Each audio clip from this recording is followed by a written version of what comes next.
창세기 33장 1절에서 11절 말씀입니다.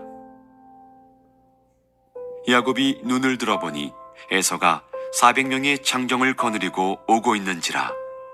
그의 자식들을 나누어 레아와 라헬과 두 여종에게 맡기고 여종들과 그들의 자식들은 앞에 두고 레아와 그의 자식들은 다음에 두고 라헬과 요셉은 뒤에 두고 자기는 그들 앞에서 나아가되 몸을 7번 땅에 굽히며 그의 형 에서에게 가까이 가니 에서가 달려와서 그를 맞이하여 안고 목을 어긋 맞추어 그와 입 맞추고 서로 우니라. 에서가 눈을 들어 여인들과 자식들을 보고 묻되 너와 함께한 이들은 누구냐? 야곱이 이르되 하나님이 주의 종에게 은혜로 주신 자식들이니이다. 그때 여종들이 그의 자식들과 더불어 나와 절하고 레아도 그의 자식들과 더불어 나와 절하고 그 후에 요셉이 라헬과 더불어 나와 절하니 에서가 또 이르되 내가 만난 바 이 모든 때는 무슨 까닭이냐? 야곱이 이르되 내 주께 은혜를 입으려 함이니이다. 에서가 이르되 내 동생아 내게 있는 것이 족하니 내 소유는 내게 두라. 야곱이 이르되 그렇지 아니하니이다. 내가 형님의 눈앞에서 은혜를 입었사오면 청하건대 내 손에서 이 예물을 받으소서. 내가 형님의 얼굴을 배운즉 하나님의 얼굴을 본 것 같사오며 형님도 나를 기뻐하심이니이다. 하나님이 내게 은혜를 베푸셨고 내 소유도 족하오니 청하건대 내가 형님께 드리는 예물을 받으소서 하고 그에게 강권함에 받으니라.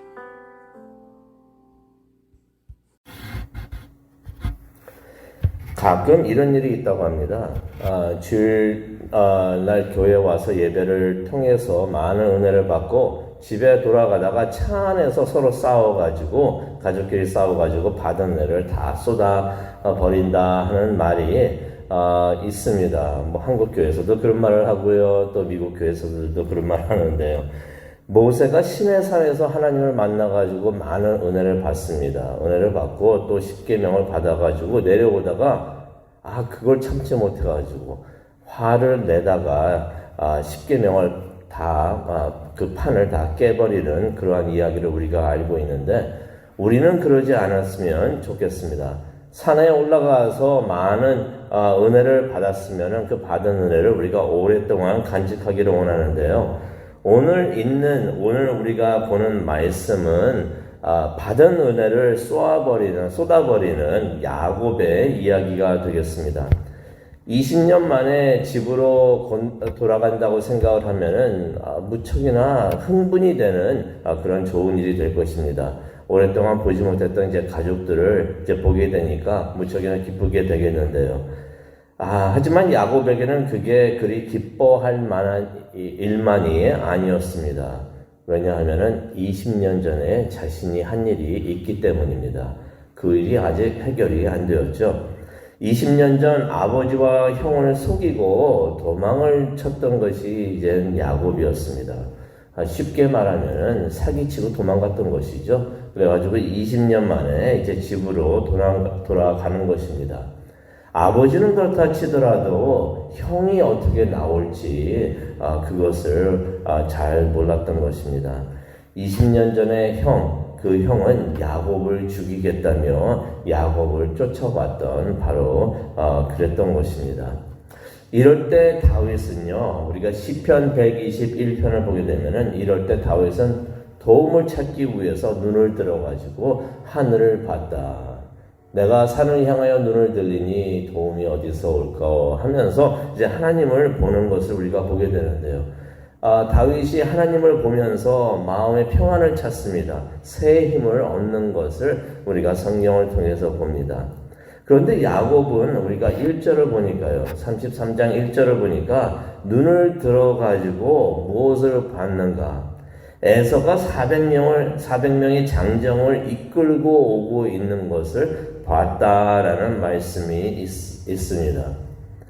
이때 하나님을 봤어야 하는데, 그는 이미 베델에서 하나님을 보고 믿음의 확신을 얻었었습니다. 그리고 방금 전 32장에 보게 되면은 하나님과 씨름을 해가지고 새 이름을 얻었던 것이에요. 야곱이 그래서 이스라엘이 되는, 그렇게 새로운 아이디가 생기고 새 사람이 되고 큰 영적 은혜를 받은 사람이 바로 야곱이었습니다. 그렇다면 이 순간에 야곱이 어떻게 보면 믿음을 테스트하는 바로 그 순간이 되겠는데, 영적 체험을 하고 그 영적 체험을 해가지고 영적으로 성장한 야곱이 그 성장한 모습을 보여야 하는 바로 그 순간이 왔는데, 그 순간에 야곱은 눈을 들어가지고 하나님 함께 하여 주시옵소서 하면서 하나님을 봤어야 하는데, 대신에 야곱은 어떻게 합니까? 에서를 보는 그런 모습을 봅니다. 에서는 야곱에게 두려움의 대상이 됩니다. 이때 야곱이 에서를 봤다 하는 것은 마치 물 위를 걷고 있었던 베드로가 파도를 보고 있는 것과 마찬가지라고 생각이 듭니다. 그가 물 위를 잘 걷고 있다가 파도를 봅니다. 태풍을 봅니다. 바람을 봅니다. 그 후에 두려워가지고 물에 빠지는 것을 우리가 성경을 통해서 보는데요. 야곱이 바로 그런 일을 겪게 됩니다. 큰 은혜를 받은 후에 이때 그 큰 받은 은혜를 다 쏟아버리는 그런 야곱의 모습을 봅니다. 하나님을 믿는 마음보다도 이때 에서를 보면서 두려워하는 마음을, 그래서 물에 빠지는 그런 야곱의 모습을 보는데요. 야곱이 이제 두려워지니까 하나님을 믿고 의지하기보다 잔머리를 씁니다. 그 전의 모습, 그 옛 야곱의 모습이 또 나오기 시작을 합니다. 그래서 우리가 한 몇 가지를 보도록 하겠는데요. 첫 번째 1절을 보니까 이런 말씀이 있습니다. 자녀들을 나누어 가지고 각자의 엄마들에게 맡기는 그러한 야곱의 모습을 봅니다. 2절에 보니까 여종들은 그래서 그 여종과 여종들을 통해서 낳은 자녀는 맨 앞에 둡니다. 그리고 2절에 보니까 레아와 그를 통해서 얻은 자녀들은 그 뒤에 둡니다. 그리고 맨 뒤에 누구를 뒀는가? 2절에 나오죠. 라헬과 그 다음에 요셉을 두는 것을 우리가 성경을 통해서 보는데요.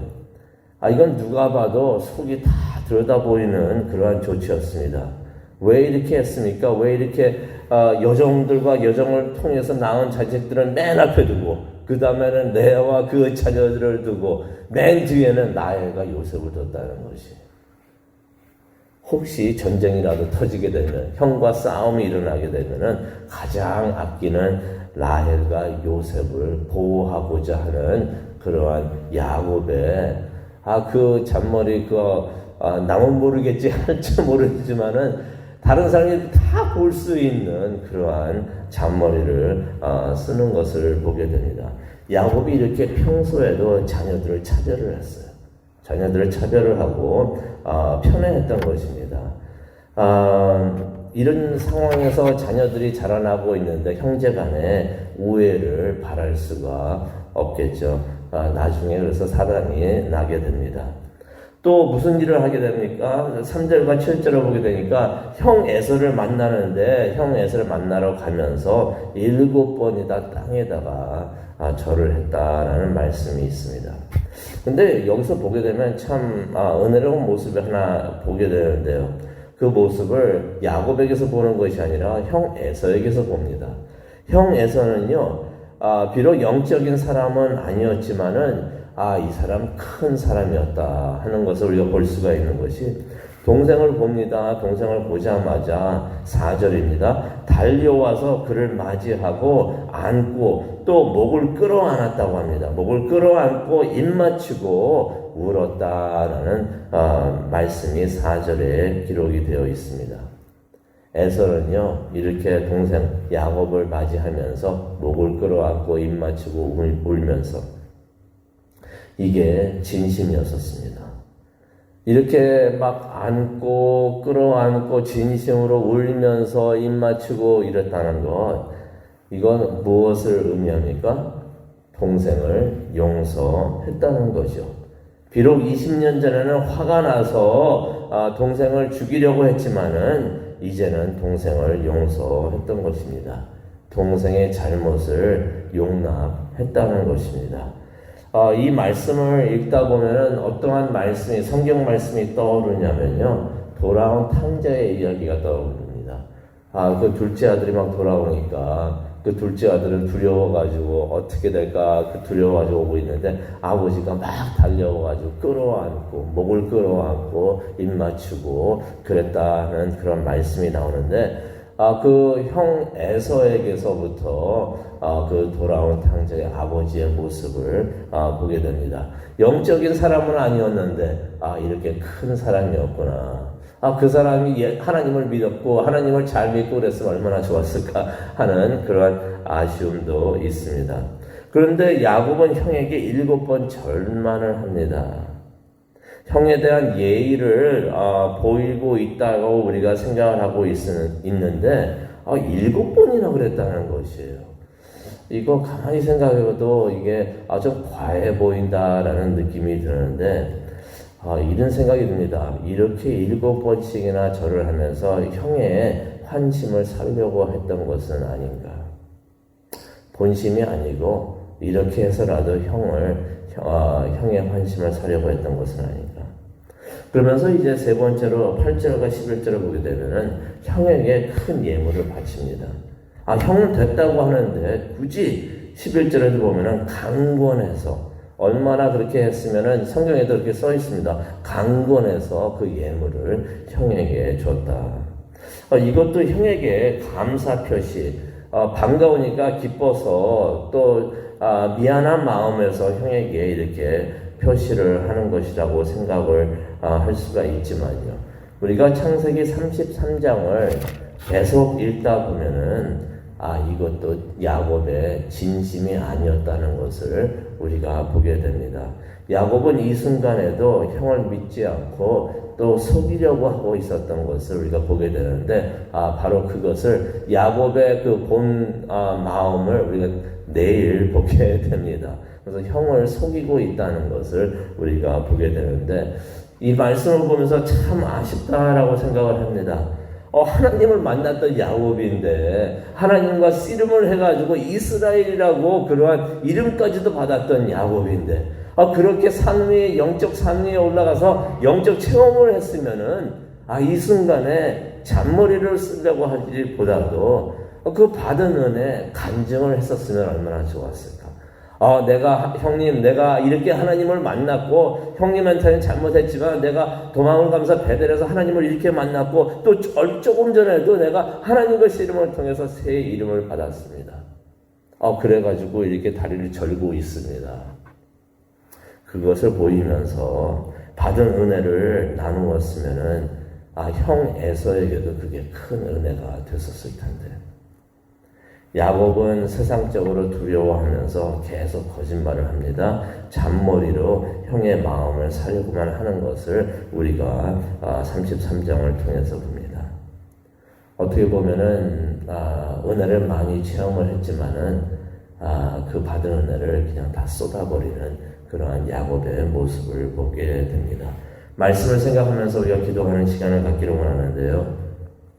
우리는 하나님께서 우리에게 주시는 은혜, 그 은혜가 참 큽니다. 그 받은 은혜 우리는 잘 간직하기를 원합니다. 그래서 영적 성장을 이루고 그래서 받은 은혜를 주변에 있는 사람들에게 잘 나누어 줘가지고 주변에 있는 사람들이 하나님을 우리를 통해서 보고 은혜를 받는 그런 큰 은혜가 우리 모두에게, 우리 교회에게 있으면 참 좋겠습니다. 그것을 위해서 기도하는 시간 갖도록 하겠습니다. 사랑과 은혜가 충만하신 하나님 아버지 감사합니다.